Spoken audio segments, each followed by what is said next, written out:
سر ما فایر کردن های he shoot on us they shoot on us زنان میترسن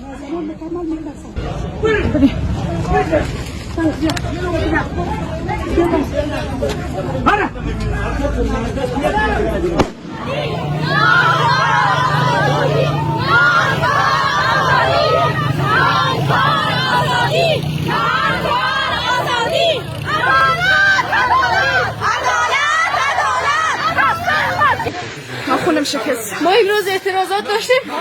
اما طالبان سر ما فایر کردن کلی ما رو تیزی پراکنده کردن فعلا ما در دواخانه هستیم ما هستیم که دواخانه است اینجا ما هستیم همه که ما اینجا بندی کردن